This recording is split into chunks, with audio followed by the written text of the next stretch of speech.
What's going on, guys? Do you want to talk some football? No? Alright, that's fine. I'll do the talking. So welcome back to another thing. This is something new that I'm going to be doing on the channel. I've got a couple of these episodes planned. Yeah, here's my face. Here's my room.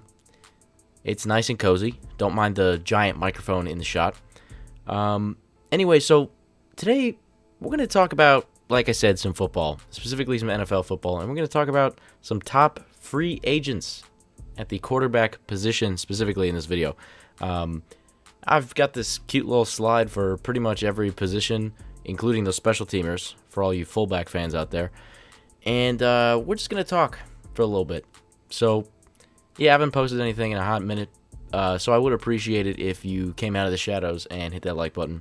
And, of course, if you're new, subscribe for more. I'm going to be doing a video on every position here. So, without further ado, I'm just going to go ahead and get started. So, the thing is with these lists, these are the free agents who will either be available for sure, as in they've been released, they're in free agency right now, or there's a chance that their team doesn't re-sign them. And I've got some other names, kind of honorable mentions that wouldn't really make like the top 5, and I just thought I'd mention them quickly. But these top 5 and the honorable mention, I'm definitely going to break down as to why I have them ranked ahead of others. So starting with number 1, we have Dak Prescott from the Cowboys. Now this is one of those cases where, personally, I think he's probably going to get re-signed.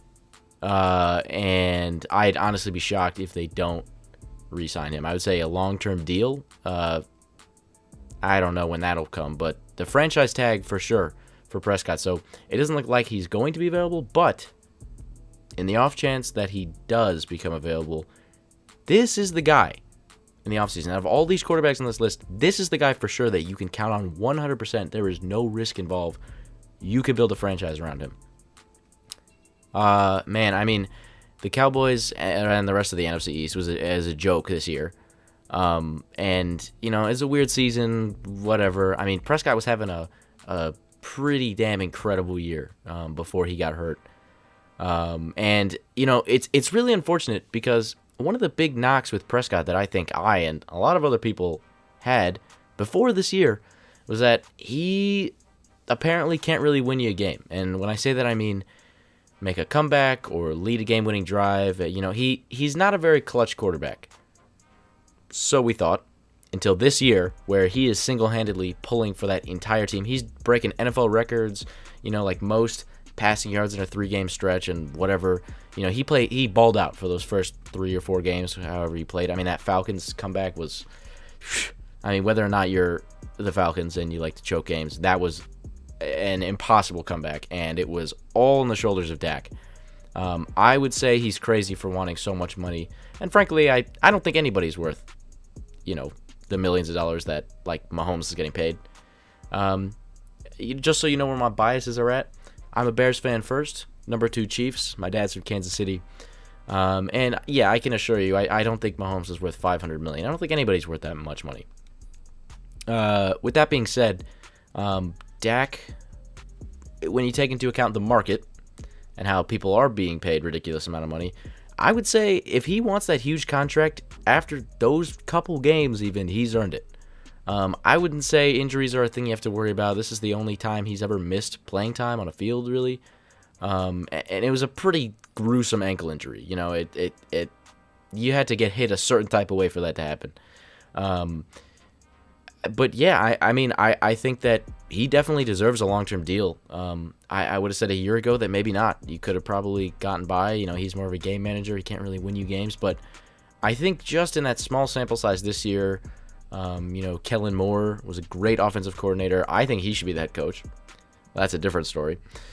You know, clearly I don't think that this team is a quarterback away from a championship because their defense was awful last year.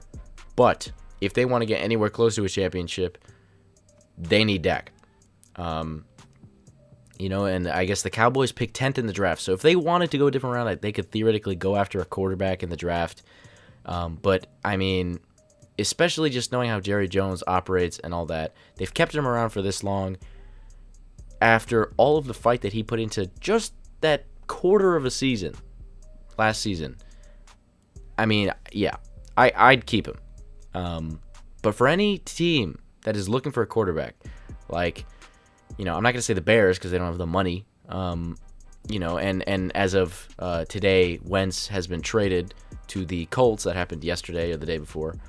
But, teams that have a lot of money that could potentially use a quarterback, like maybe like a surprise team like the Jets, or maybe the Texans decide they want to trade Watson, and someone like Watson isn't on this list because he's under contract for the next couple of years. So all these players on the list, they are naturally set to hit free agency unless the team re-signs them. But yeah, a team with a lot of money could sign Dak to a big deal. And, at the very least, a 1 year prove it. But I think he's probably going to be franchise tagged. They might trade him. But if I had to guess, I'd say he winds up with the Cowboys for years to come. But enough about Dak. So I would say the quarterback position, as for free agency, not the strongest. There usually isn't, a crazy quarterback available like a Dak. Tom Brady was obviously the biggest quarterback that to hit free agency of recent memory. Cam Newton was another big one. But this is Dak, who obviously is not as good as Tom Brady. But, when you're young, you're like 27, that's around the prime age for a quarterback. We don't see that happen a lot, where they hit free agency, at least the skill level of Dak. But like I said, enough about Dak. I would say the rest of these QBs in the top 5 definitely have potential to be a franchise quarterback. And yes, I'm looking you dead in the eye and telling you that Mitchell Trubisky actually might have a chance. We'll get there. I mean, I have him highlighted for a reason. And yeah, as a Bears fan, I don't think this guy was very good on our team. But I'll talk about him in a second. So number 2, we have Jameis Winston. Jameis Winston is a really interesting guy. Now, obviously, these rankings are opinionated, so, this isn't a set in stone thing. There's going to be some disagreements in the comments, but Jameis Winston, he's been riding the bench for the Saints for this last year on an absolute bare bones contract. They slapped together $1 million and gave it to him to sit after he wanted, 30 a year from the Bucs. Speaking of 30s, 30 touchdowns, 30 interceptions. Kind of an up and down year. I mean, you literally can't get any closer to 50-50 than that. But, Jameis was the first overall pick for a reason. He's obviously shown flashes on the Buccaneers. Even before that 30 season, I mean, he's definitely had some really good moments. I mean, he's got a hell of an arm. Honestly, I think his accuracy is pretty good. But the decision-making is just what kills him. It's decision-making and kind of awareness in the pocket. He does not protect the football in the pocket. He is fumble. He's notorious for not only interceptions, but fumbles in the pocket. He's also a great athlete, though. I mean, he can get those tough yards. He's probably one of the more tougher. He's one of the tougher scrambling quarterbacks in the NFL. Not as much on the elusive side, but closer to a Cam than a Lamar. Where he can. I've seen sometimes where he's run few. If I can speak, he's run through a few players. Really intriguing option here. I don't think he's gonna get a big deal. And this is another guy who, as of right now, is likely to return to the Saints with Breeze retiring. But he is a free agent, and Taysom Hill is under contract for another year, so we could very well see him hit the market. Earlier in the offseason, towards the end of the season, when the playoffs were happening, it said the Bears and the Colts were among some of the teams that were interested in Jameis Winston should he hit free agency. I think a team like the Steelers would be a great fit for Winston. When you really break it down, he does have a lot of similarities to Big Ben. Like I said, he's a strong quarterback, so he's strong in the pocket. He can break those sacks from defensive backs, blitzing. And if he needs to get you the tough yards, don't forget that Big Ben, when he runs, he can make a play. Now, Winston definitely runs more than Big Ben, especially at these two different points in their careers. But big arm. Decision-making was always a question with Big Ben. He loves to throw his interceptions. So, again, I mean, I see this as a really good fit, if he went to the Steelers on a short deal. One thing that's a really underrated thing about Jameis is that he had laser eye surgery in the offseason a year ago, which, is crazy, but if you really think about it, not even in a football perspective, like, if you can't see, yeah, you're gonna miss where you're throwing something a lot. So I'd actually be really interested to see, because we didn't really get a lot of Jameis Winston this year. We had that great throw in the playoffs. But, I'd be really interested to see how much that laser eye surgery helps him. Because, like I said, I personally think he has the accuracy. He definitely has the arm. That eye surgery thing could actually be a way bigger piece of the Jameis Winston puzzle than people think. But I think, if he goes to a team like the Steelers or another team that just has good weapons and can surround him with good playmakers, I think he could definitely be something in the league. And number 3, I have Cam Newton. I love Cam. I got a jersey hanging up on the wall over there from when he was on the Panthers. Patriots, yeah, passing game with Cam was atrocious. But despite the stat sheet, I'm about to give you a steaming hot take, and I'm going to say that I don't think that Cam was the problem with the Patriots last year. Their offensive line is usually really good when healthy. The running game was a bit of a question. They figured it out at the end with Damian Harris. They have no weapons. Julian Edelman was hurt, and when he did play, he literally was giving points to the other team. I think it was either Cam or Jared Stidham threw a pass right to Edelman, drops it, and I think Tyrann Mathieu takes it to the house, a pick 6. Now I'll also say that Cam had the second most touchdowns in a season that he's had in his career. He had 12 this year, which is a lot for a quarterback, especially because I don't think he played every game, right? So he might have. I could be wrong on that, but I know he missed one for COVID, but yeah, really impressive. So and like if anyone knows how to use a quarterback, it's Belichick. There's a lot of questions about who was actually the system, Brady or Belichick, especially after this year. But again, I think Cam had a really sad end of his career in Carolina. It was just really injuries that derailed him. But, week 2 this year was a great example that Cam does still have it. I don't like that call at the 1-yard line to have him do that quarterback draw, which they had run multiple times during that game and the week before. But aside from that, he played really well. He had definitely season-high passing yards. The rushing touchdowns were his thing, not the passing touchdowns. When you take it all into account, I think he had like a 20-10 touchdown interception ratio. Again, it's not great. I'm not saying he played amazingly last year, but I actually thought he was decent. And going 7-9, the defense was not as strong as it's been before. It was a weird year for the Patriots. I think they'll be back. I don't think, though, that they are going to bring back Cam Newton, and this could be a really good signing for a team like Washington. Ron Rivera knows Cam better than anybody. Even though he's not the offensive guru, he's got a great relationship with Cam. I think that Cam Newton could be a great signing for Washington just because really low risk, high reward. You get the floor of a player who, even if his on-paper stats didn't look great last year for New England, he won them some games. For Washington, the QB plan is kind of up in the air. Alex Smith, you could bring back. He's old. He played decent. He played decently last year, but you got to find a long-term answer. And even if Cam isn't that long-term answer, he'd probably have a few more years in him than Alex Smith. And when you're Washington, you pick at 20 in the draft. So I don't know if you're going to get your hands on a top prospect quarterback. So I think that could be a good fit for Cam. I really think that, again, when he has a good offensive line and a coach that knows how to use him right, not that the Patriots didn't, I think he could at least be a viable starting option. And at number 4, we're going to talk about Jacoby Brissett. That first year after Andrew Luck retired and Brissett had to step in as a starter, first half of the season he looked incredible. He was one of the best. I remember fantasy quarterbacks. He was one of the best of those for half that year.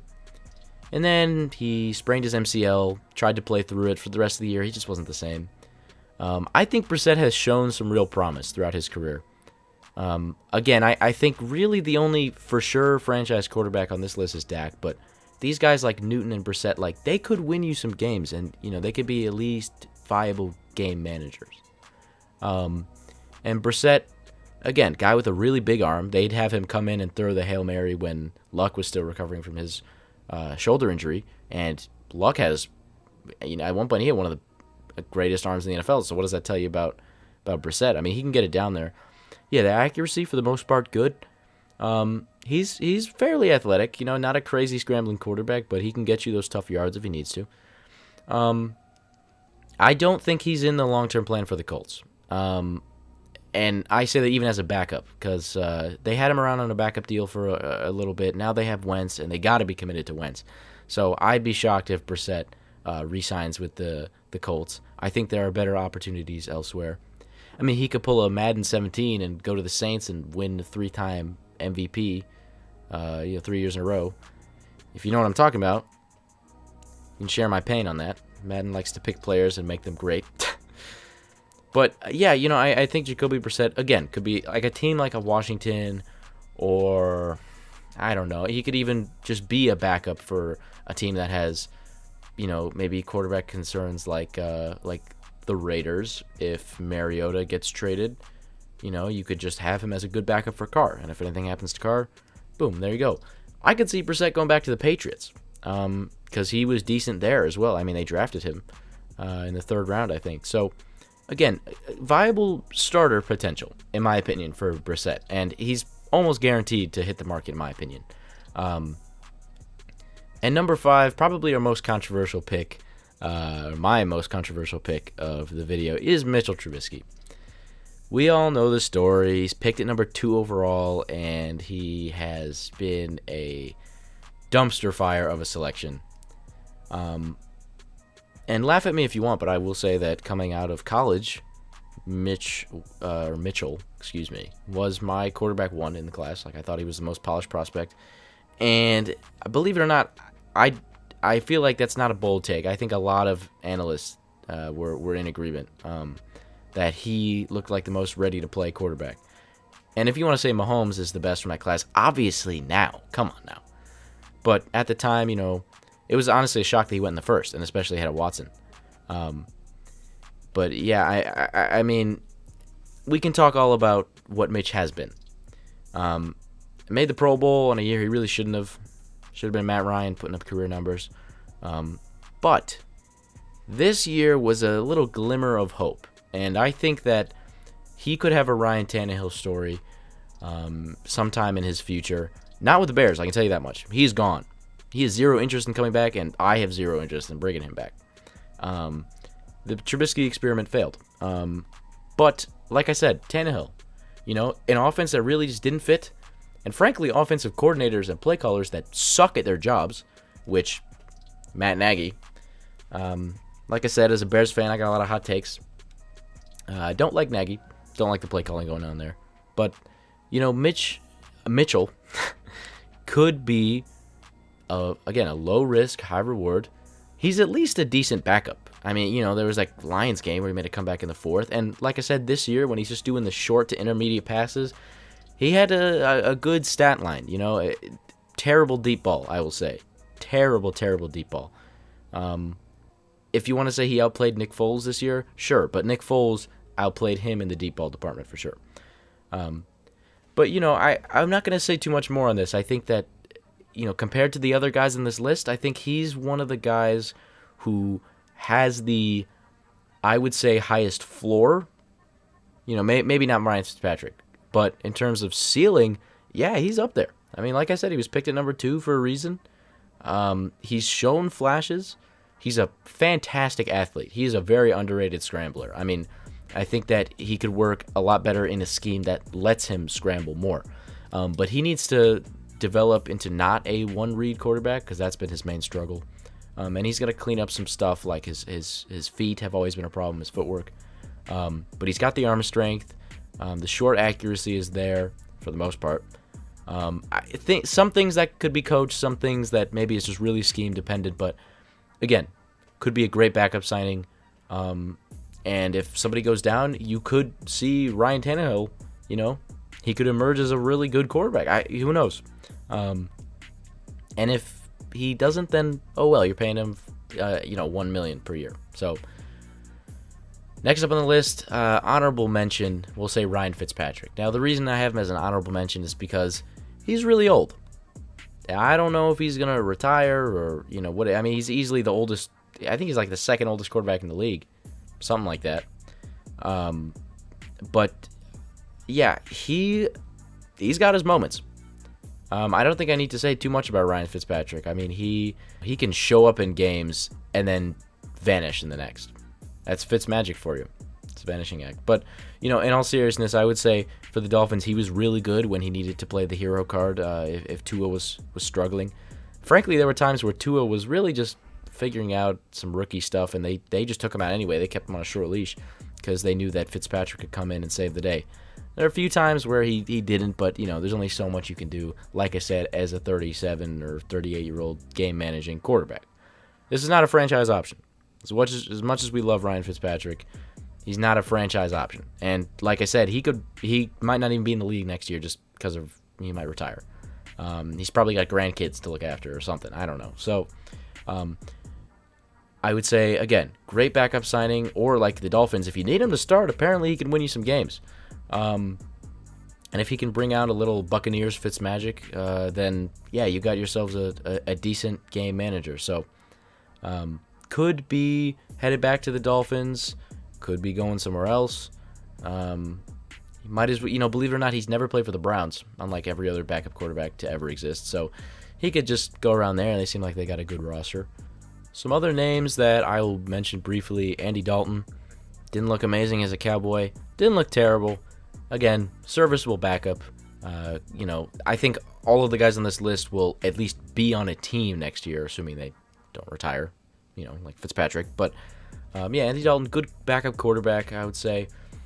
Robert Griffin III, released by the Ravens. He was a really high draft pick. Unfortunately, Washington just really screwed up his career. He went from offensive rookie to not being on the team. Could be a decent backup, especially for, one of those teams like the Ravens where they have an athletic quarterback and they could find a way to involve RG3 on some creative, like the Heisman option play that the Ravens came up with. So that wouldn't be a bad signing there. Nick Mullins for the 49ers has shown the ability to efficiently pass the ball. He's not going to win you a game. He's not going to go out there and lead a game-winning drive.